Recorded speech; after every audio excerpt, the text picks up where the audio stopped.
So Samsung is official launch to their Galaxy S25 Ultra, and we have a 9 new feature in the Samsung Galaxy S25 Ultra.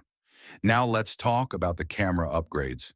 The Galaxy S25 Ultra will feature a new 50-megapixel ultra-wide-angle sensor, and it will make use of Samsung's One UI 7.0 software features, including the new Now bar that will enhance the user experience. Now let's talk about the AI feature. The first feature we have, which is the YouTube Notes, summarizing YouTube videos and adding them to the Samsung Notes app.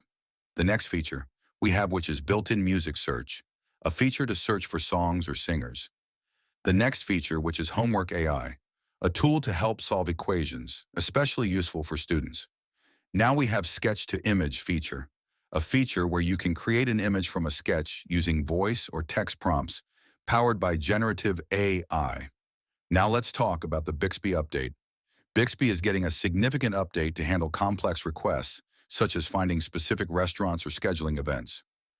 Now let's talk about the S Pen changes.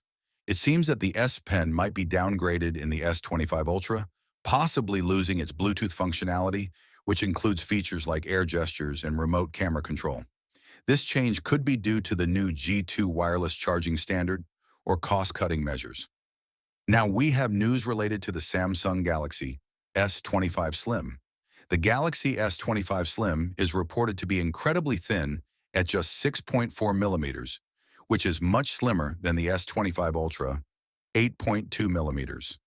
The S25 Slim will launch in May 2025 with a similar design to the S25 and S25 Plus, but featuring a camera setup like the S25 Ultra, minus the long periscope zoom. So if you like my video, give a thumbs up and subscribe.